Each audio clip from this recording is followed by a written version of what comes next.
One of those issues that's become dicey within the Republican Party is NATO.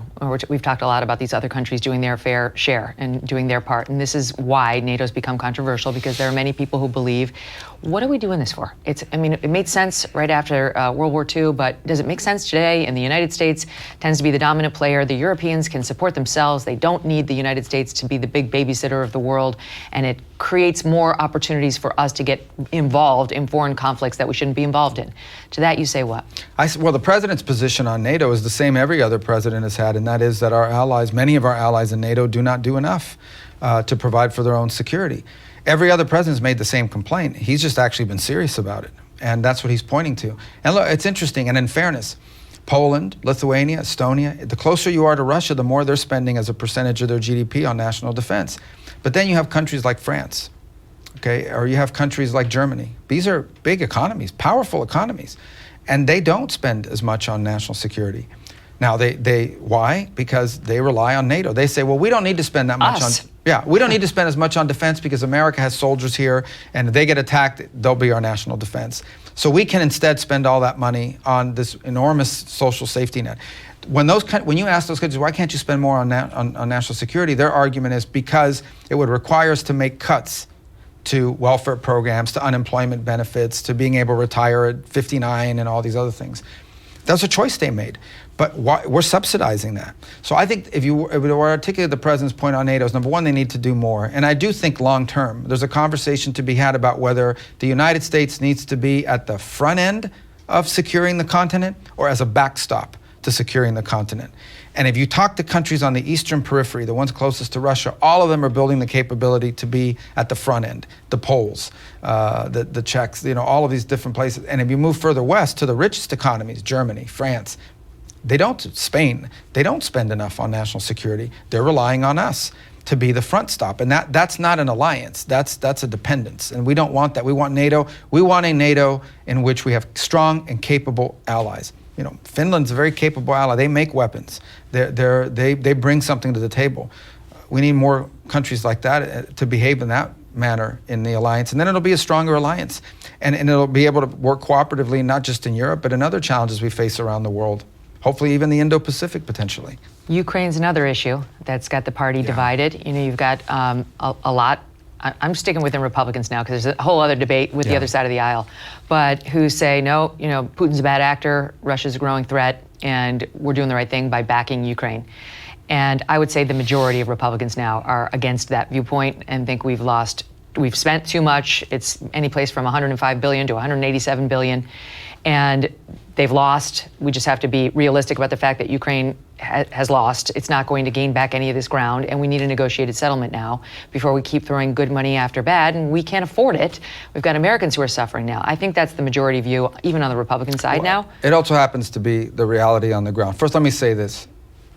We think what Putin did was terrible. Invading a country, the atrocities he's committed, he did horrible things. But what the dishonesty that has existed is that we somehow led people to believe that Ukraine would be able not just to defeat Russia, but destroy them, push them all the way back to what the world looked like in 2012 or 2014, before the Russians took Crimea and the like. And in the result, what they've been asking for the last year and a half is to fund a stalemate, a protracted stalemate, in which human suffering continues. Meanwhile, Ukraine is being set back 100 years. Their energy grid is being wiped out. Someone's going to have to pay for all this reconstruction after the fact. And how many Ukrainians have left Ukraine living in other countries now? They may never return. That's their future, and it's endangered in that regard. So the president's point of view is this is a protracted conflict, and it needs to end. Now, it needs to enter a negotiation. In any negotiation, both sides are going to have to give something up. I'm not going to pre-negotiate that.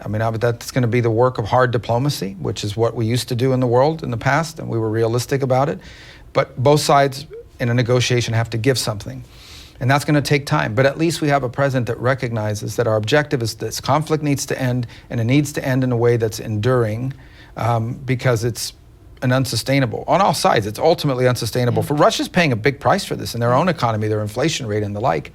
But at the end, that's the president's position. And it's the truth. And I think even a growing number of Democrats would now acknowledge that what we have been funding is a stalemate, a protracted conflict, and maybe even worse than a stalemate, one in which incrementally Ukraine is being destroyed and losing more and more territory. So this conflict needs to end. Who's the bigger problem in reaching a final negotiated settlement there, right? Is it Putin or is it Zelensky?